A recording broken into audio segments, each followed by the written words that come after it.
Burson Soloist Voyager.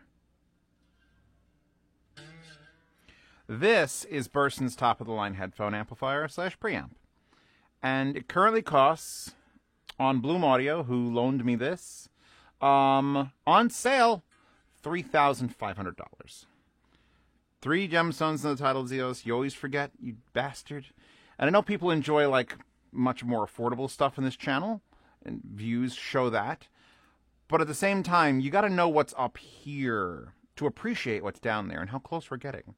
Or, really, how far they have to go here to make something that stands out as a product. So, Burson, Australian made, just like my car. I actually have the other Burson there. That's the Soloist X3.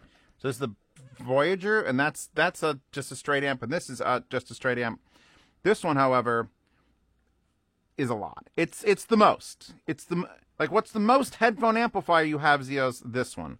I've got it sitting on a piece of tile because I'm afraid it's going to melt the desk, even though it's been sitting on the desk now. If you're watching my IM reviews for the last forever, I've had this tucked underneath that nice Grove-made wooden shelf, and I feel like covering it with anything is bad news bears, because it is currently, and it might have been cooled off a little bit. Nope, we're at 109 Fahrenheit, which is 42 C. The entire giant box is that, and then the vents in the back, which I'll show you when I go around the back, are at 50 C, or 100 and, I don't know, a lot. All you gotta know is, you put this on your desk, it's gonna be like you're in Australia. It's an Australia simulator. Headphone amp, pure headphone amp, Class A, 120 volt rails internally instead of, I think, no, actually, this has got to be 24 volt rails, because it's using it's using this incredibly insane expensive power supply, which is an upgrade. A lot of the Burson stuff has higher voltage rails. I don't think this one does. Doesn't mention it on the site. However, this is the upgraded power supply. Even though this little thing here, $384. If it doesn't have the Burson V6s in it, the op amps, which Burson makes, was Burson, it has the V7s in it. And those are like an additional $169 a pair, and God knows how many pairs are in this.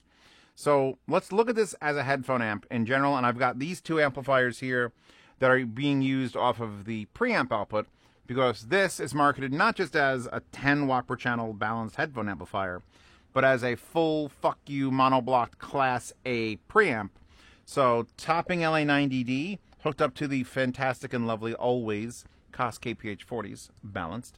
And then I have the topping A50 Mark III, which I just finished a review of, and I love it for its linearity and its just cleanliness, and also 3.5 watts a channel. And I've got that running here into the Aria Organics, not on the stock cable, because I love hi-fi. I really do love hi-fi, man. I speak with their boss all the time, every time I see him, and I'm just like, could you just not cables? And I don't know if that's ever going to happen, so I put this nice DD Hi-Fi cable on there, because that shit's premium as fuck. So, and we've got tungsten, obviously. If you don't recognize tungsten, I've changed the back out. I'm going to change it out again before the review of that. That's double-sided, coming off of an adapter, because this does not have 4.4. In 2024, this doesn't have a 4.4 on a brand new unit, and it makes me very sad. In fact, what this does have, and this is going to be the wildest shit, is I remember back in the day, Burson made like a thing you put in your 5 1/4 inch like CD tray in a computer. Remember CD trays in computers? I haven't had a CD tray in my computer forever. They had one that had this, which is a little headphone jack, little 3.5 millimeter, but it shows like a microphone, because directly through the back of the unit is a microphone output. So you could have this be your headphone amp, and then plug that 3.5 millimeter into your computer's sound card, because computers still have those, and then not get the ground loop interference when you plug a gaming headset in there, because it'll have the same ground as the rest. It's like lost in time. Anyway, remote control, all metal, unit, the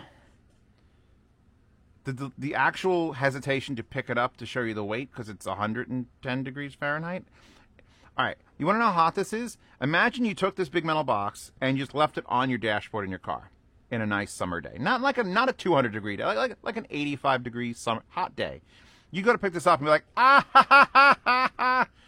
Get that Indiana Jones burns on your hand. But for all that, and I did put a sticker on this, and I'm not concerned because I just have to leave it on for an hour and then just peel it off because it's like a heat gun. All that heat does translate to sound. You know, warmth. You know, I could talk about an amplifier being warm. Tube amps are warm. Tube amps get hot. This gets really hot. It feels like a warm, big. It as an experience. It is definitely that. We'll go over the tour and then we'll talk about sound and what it's doing to the outputs. So, the little dainty power button, if I hold this down. Actually, no, it's just a press, right? Yeah. Screen goes whoop. Little blue LED indicator comes on. It's so small and light. I can't even see it. Honestly, it's too small. Can I fix this? Hold on. It's too small and too light. When you hit power, that goes away and the screen comes on. So then you obviously know it's on. You can't turn the screen off. You can adjust the brightness. You get that weird 3.5 4-pole headset pass-through, which will still run any headphone or IM that just is that. You don't need to have the microphone. Again, it's just weird that that's still here. You get your 1/4-inch output, and then you get your one balanced output, which is 4 pin, not 4.4. I am using a FIO adapter. I actually have another adapter from Double Helix, and adapters all over the place. Find that this is an adapter I need more and more, and I shouldn't, because 2024, give me a 4.4 fucking printer code on things. You get 4 buttons underneath the screen, and you get a big digital knob. The digital knob controls the digital volume. If you go really fast, it gets a little screwed up. Not as often as you'd think, though. But I've been pretty good, and it's a push button or that. You have this button, which is your input. There's a picture of a box and an arrow into it. There's a picture of a box and an arrow out of it, because you could choose between the headphone out, the line out, which is the 2 XLRs, 2 RCAs. We'll see them in the back when I walk around the unit. Or this unit boasts that it has headphone and subwoofer out, because there is a subwoofer RCA, so that if you're that asshole, and there's nothing wrong with being that asshole, just make sure you don't live in an apartment building. If you're going to be like, you know what, I really want to listen to my headphones in this $3,500 headphone amp, but it's not annoying enough people. I want to put a subwoofer under my chair. So I could do that. I should do that. I didn't do that. Your settings menu, which is very basic, and then this button, which rotates the screen like that, which would probably help with heat dissipation. So in other words, if you're going to heat up a pizza, this is perfect, because it's the perfect size for like a little personal pan pizza. If you're just heating up like a sausage sandwich, you can flip the screen and then put the sausage sandwich here so that it sizzles and cooks. Didn't come with a stand for that, I won't believe. Usually they come with like a stand, but I guess Burson assumes you're just going to stand it up and it's going to melt into your desk. Wood, plastic, steel, doesn't matter. I keep indicating how hot it is. I picked a nice blue cooling background, but really it's a devil with devil horns and they're red, and you know this is hell. This is what hell feels like. Those are your 4 buttons. I don't know what pushing this mutes it. It flashes the number. If by the way, if the screen is all wiggly and waggly, that's just because of the way the refresh rate's working on the camera. It is still and clean and perfect IRL. There's your IR indicator or IR receiver. Your remote has just 4 buttons. I guess they're the right buttons. You leave this up to you. So you have mute, which again, mutes. You have your input select. We're now on RCA, RCA2, XLR1, which I like better than the input select on the front of the unit. We'll touch that in a second. And then you got volume up and down. So you just go down and up, and then if you hold it, it goes fast. So I was switching inputs just now, XLR2, RCA1, RCA2. Perfect. If you go to input here, instead of just switching between them, it brings up a little display showing a picture of an RCA 1 and 2 and an XLR 1 and 2. And you can't just hit that again because it goes away. So now you got to switch over to the knob where you can move a little arrow like it's a 1980s video game and be like, you know what? I think I want to hear that one. And then you either wait or then hit the button again to shut off the screen. So now I'm on RCA 1. Which, do I have RCA 1 plugged in? Yes, I do.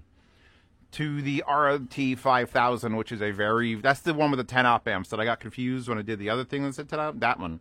So now I've got a 10 op amp DAC, which I think is very soft, warm, and fill. Going into this and the RCAs, you know what, we got to look at the back of it. So let me just get through the rest of this. So it sucks that I can easily go RCA1, RCA2, XLR1, XLR2. I feel like if you want to bring me into that weird menu where I have to pick a picture, in the settings I should have an option to be like, show graphical menu when I'm switching or not. Because if I do the output, it's the same thing. It shows me headphones, pre-out, headphones, and subwoofer. And I still have to go through. I can't just hit that again. I have to go through. I have to pick the one I want and hit the one. So I want pre-out, boom, and then either wait or shut off the display. So now if I hit play on whatever we're playing, London Grammar, KEXP, Burning By. So now both the XLR and RCAs are outputting. I could pick up these. I think we have to raise the volume at all. No, are we not playing? Did everything break? What? Oh, I'm on my wrong input. Yeah, I'm on XLR 1. Wait a second. There we go.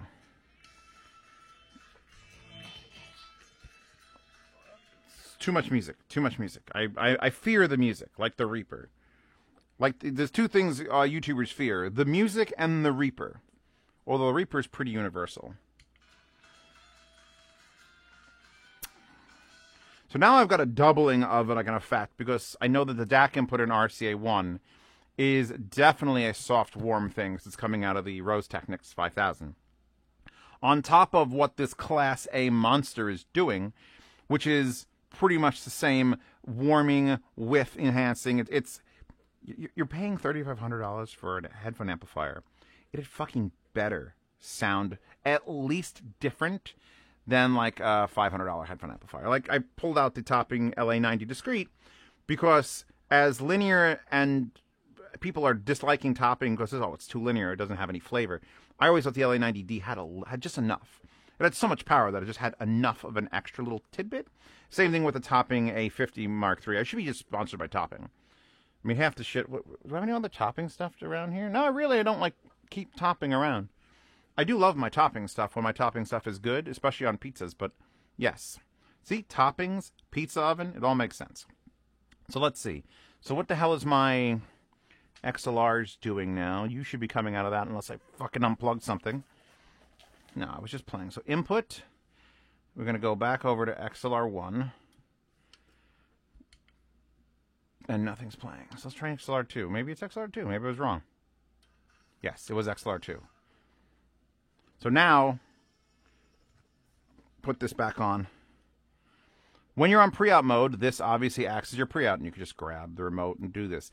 Now, if I set this up, Season 3 is kicking ass so far. If you don't know what I'm talking about, you don't deserve to know. If I put this over in my speaker testing arena and have it preamp a big speaker amplifier, I'm sure it'll bring out some extra added warmth.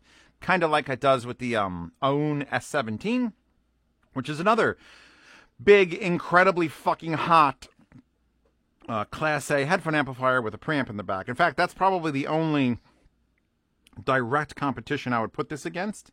Oh no, that's like $600, and this is way more than that. This is a small used hatchback more than that in price. We should look at the back now because we've obviously explored everything there is to explore on the front. Oh, settings, my bad. So here's where you hit settings. It kind of feels like an old Atari video game where you're going through the settings. You have your gain level, which you push in. You have high, medium, and low. Obviously, when I was testing IMs with this, it was on low. No noise floor concerns. Like even the most sensitive stuff on low gain, you don't have to worry. If you put it to medium or high on IMs, there's something wrong with your IMs. So we're going to leave it on medium for now, because medium still powers the tungsten. Although I would probably put on high if I was dedicating, but the high, medium, and low gain also affects the line outputs, and I'm fine with it being on medium for everything. So you can have a left and right balance adjustment. You have the OLED level of high, medium, and low. So if I do that, it dims the display. If I go to medium, it brightens the display a little bit, and I'm just putting on high because I am here doing a review and I don't give a shit. There is a crossfeed built in, and it's got to be an analog crossfeed because this is an entirely analog unit. The display is obviously digital, unless there's like a CRT in there, which I don't believe there is. So you get 3 levels of low, medium, and high crossfeed. What crossfeed is when I'm listening to speakers, you obviously, the right speaker, your right ear hears, and your left ear hears, and the left speaker, your left ear hears, and your right ear hears. So it sort of blends, which makes things sound natural and more in front of you, because that's how our brains work. You've never heard a deer only in your right ear unless you're deaf in your left ear. So with headphones, it's weird because you have 2 cups on your ears, and if something happens in the right channel, your left ear may not hear anything about it. So what crossfeed does is it feeds a little bit of what's happening here into here, just like a small amount. And that makes it sound more natural and more focused and more forward. A lot of music is mastered in a way where crossfeed's not necessary, but any songs that are not mastered for the way to have like a headphone use, which I'm sure someone could give me an example in the comments, crossfeed will help greatly with that. And it's also very rare to find a crossfeed in the analog domain, because I've got to do a lot of weird shit to get one signal to the other without it messing everything up. But again, you're paying the iron price for this, so you are allowed. I muted it instead of going to the settings. So crossfeed, I'm going to leave either on high or off. And you're just going to play with that. I'm going to leave it on off. Crossfeed is a very personal thing and a song-based thing. So depending on what you're listening to and how you like to listen to it, you might want and love crossfeed, or you'll hate it. Remote control on or off in case you have like another remote in the house that's fucking with it and it's on your desk. You really don't need to have this. So you would shut remote off because you don't want to have an accidental someone with an LED light strip that just happens to be on the same frequency, and that frequency just happens to be like blue, and blue makes the volume go up on your 10 watt per channel headphone amplifier. You can turn that off. Reset set is a thing on here. That's to reset all the settings. Auto off, you could have off or on, and that'll just let it, that's so you don't burn your house down. I don't think it's going to burn your house down, but I guarantee you it literally says as a feature, it cooks off the extra 80 watts it's using. It dissipates it with heat. It's perfect. So if you want to not dissipate 80 watts of heat all night, you could put the auto off to on. I've had the auto off to off because I'm a reviewer and I frankly don't care. Thank you for sponsoring this channel, all my patrons, because I get to leave this unit on so it stays nice and toasty all the time. I don't believe 100% you need it to warm up. Like, the warmth is a byproduct, not the thing that's making it actually sound this way. Although a lot of components and things like this do need to be at like a nominal temperature, and they may have designed it to run, you know, at its level, and then that's where it's going to sound good. You don't want it to sound the best the first 12 seconds you turn it on, and then it gets too hot and sounds shitty. So it's probably designed to get warm and stable, and then you use it. Much like a tube amp. That said, having it auto off is probably a good sign. So what else we got? We got level, crossfeed, remote, reset, auto off. That's it. That is the whole thing. Look how many rotations I have to go up and down, by the way. It's kind of... Actually, I like it. Better than the really touchy ones that are like, So I'll take it. I'll take that. Hit settings to go off. Now we've explored the entirety of the front. Let's walk around the back. I'm going to do this with my head attached to the ceiling, because this is how Zeos does things here. He likes to be tethered. So the back is just a kerfuckle fuff of 6 XLRs on the top.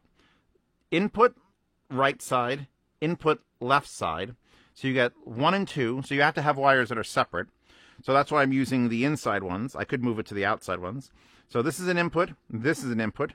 So you get 2 XLRs on top, 2 XLRs on the 2 RCAs on the bottom, and you have 1, 2, 3, 4 different inputs.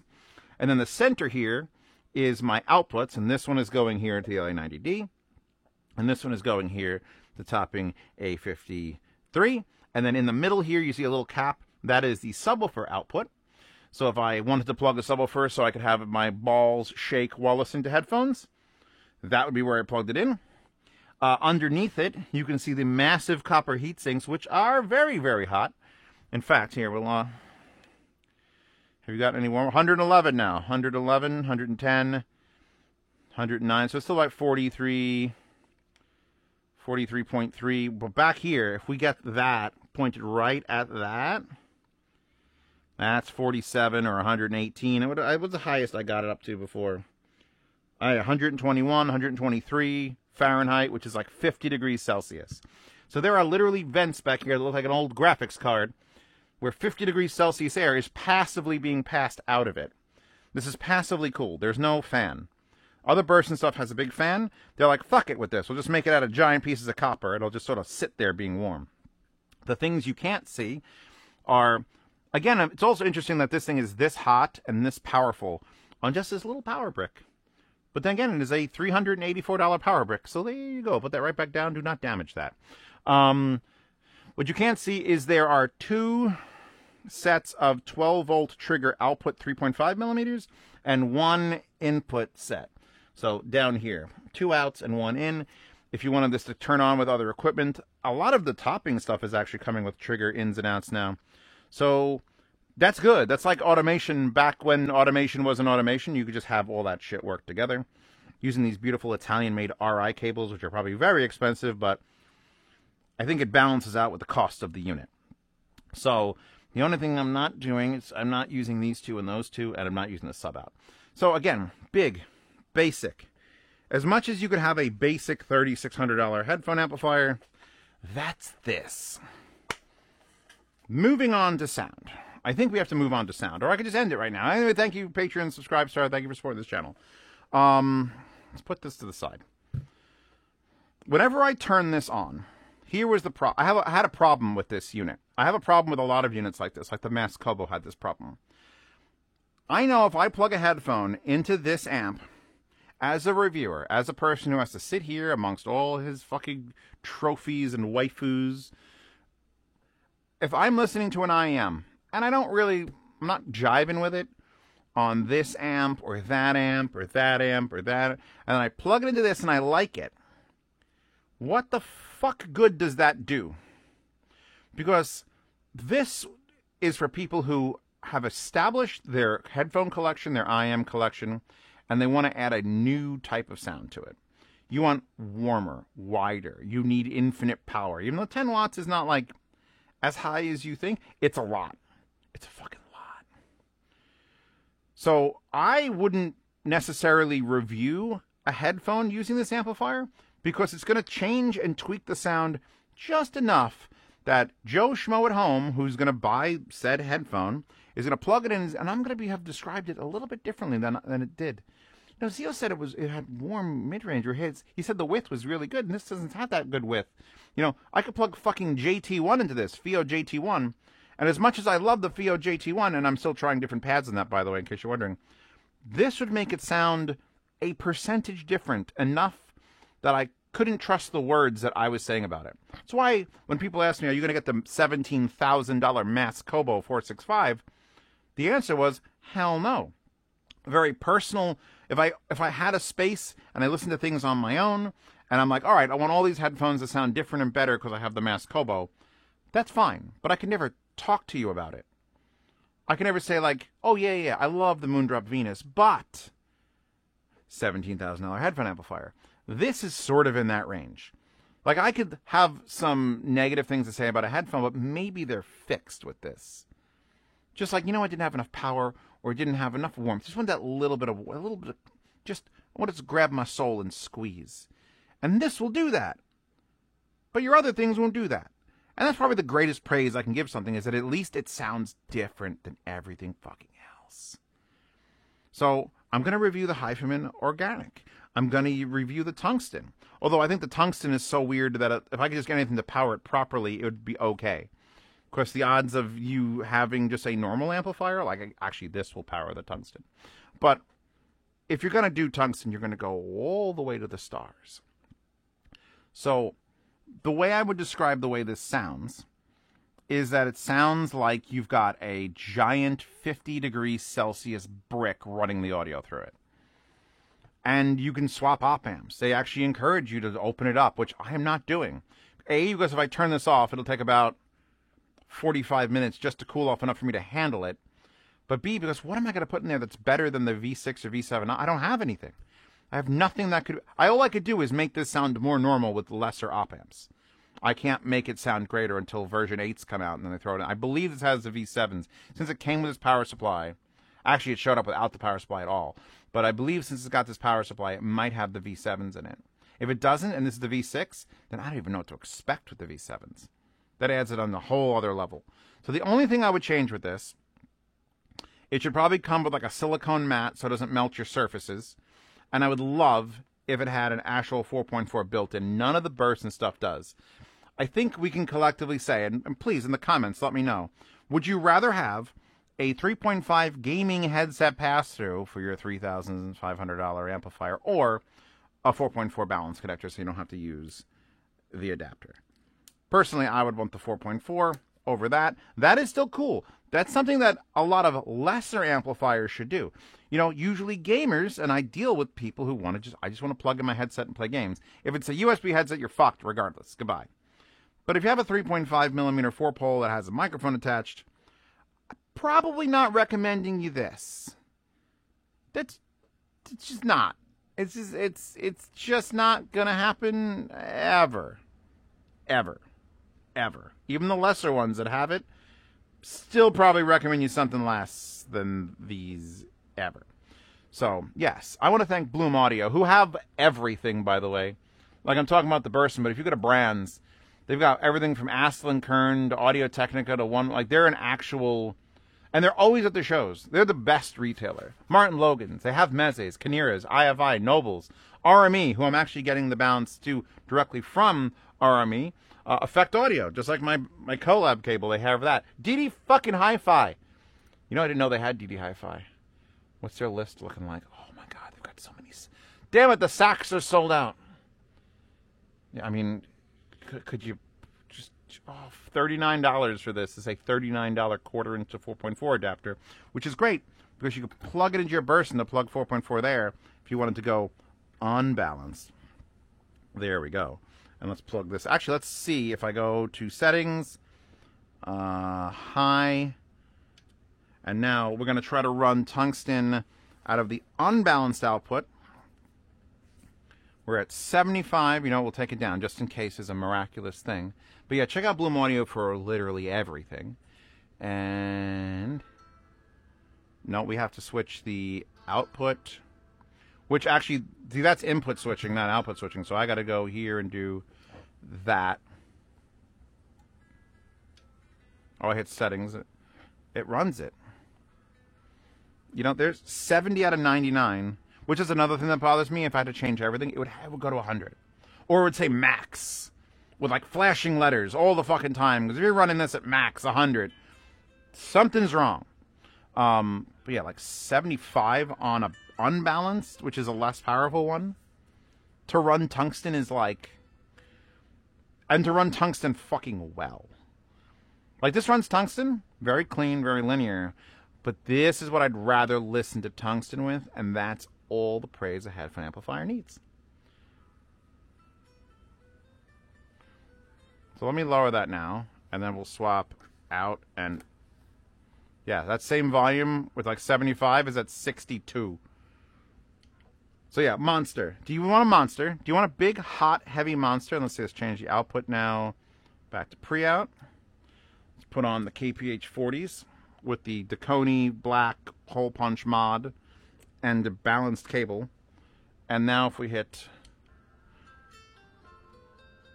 So now, this becomes the preamp. So this is controlling the volume that's going to that. So I could set that to full tilt and then control it here. I would imagine this more of a speaker amp, which is what it is in powering speakers. And I was going to mention this before I end this thing.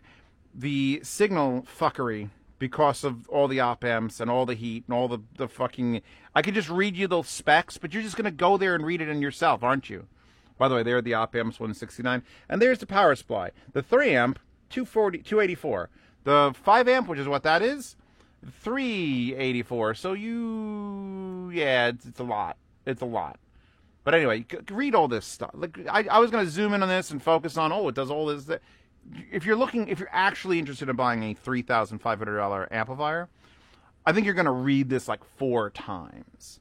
It has a couple of things in here that I would definitely not have written that are very audiophile centric, and it just hurts me. Like a Bugatti or the Nautilus, BMW Nautilus. The Voyager stands as a testament to engineering that achieved. No, stop. Nope. Just be real with yourself, bros. Don't have to like compare to other things. You can tell they're trying to sell this to the high-end audiophile. And I know they're Australian and they're just like, bro, check this out. We put like 700 horsepower in there. This is the equivalent of one of those drag race trucks. It's a dump truck with a jet engine. That's what this is. It's a big, dumb, simple thing that just happens to have everything you could do to that dump truck to make it cooler and faster and hotter. That's what this is. And they should be proud of that and rock it like a hurricane. And it does absolutely make the LA90 and the little topping A50 sound bigger, warmer, fuller. So, by all means, inject this into your system. Just pick it up, drop it right down. Do not cover it with a blanket. You'll start a fire and move on. So now I'm going to decide if I want to take that sticker off, because it was too perfect not to just apply it as soon as I found it. And we'll see what's going on. So, links to Bloom Audio. Thank you to them for loaning this to me. This was actually trying to be, this was the one I used in New York, I believe, and it was trying to go into the rack. They have like a rack that Burson sells, but it's designed for their flatter stuff, and this was just jammed in there to try to keep it from heating up the table. So, yes. Patreon, Subscribestar, and Wallpaper support this channel. Well, Wallpapers don't, but you can get those. Those are just downloaded randomly from the internet. So try to find the original artists. Sauce Now or IQDB will help you. But Patreon, Subscribestar for $5 a month. See reviews early. Participate in yard sales. Lossless sound demos, including all the old sound demos that have gone away for headphones and speakers. And then there is a questionnaire post that I answer once a month for $5 patrons. Keep an eye out for that when it eventually gets posted. And for $10 a month, you get into the behind-the-scenes private Telegram chat. You ask me questions directly. Like when I was in Munich and I saw something interesting, where do you think I sent it? I sent it to the patronage chat. So those guys also get into a $10 only lifetime Swap Meet channel. So once you're in the chat, you get into the Swap Meet channel to buy, sell, and trade gear. There have been people selling things that have been pretty impressive. Not a lot of littler stuff, but bigger stuff. If you want to save $1,000 on something, that's the place to go. And check out the forums at HiFiGuides.com. We finally got them upgraded to like an S3 AWS because it was so big. It was so big. Joe was like, it's so big. And I'm like, I know, that's what she said. And then we laughed about it and moved on. But yeah, the forums are back up. Check out the forums. I want to use those forums to set up for like future events, future shows. Probably going to Can Jam London to show off Eris. The only reason Eris is not on this table is because it's in my bed. All slinky and sexy sitting out there. I'm going to shut all this off before it burns my house down again. Or it's too hot. It's like an 85-degree day with like 96% humidity. So all these things are getting real warm. So I'm going to pause this, stop this, thank you guys again, and move on to something else. Where's my button?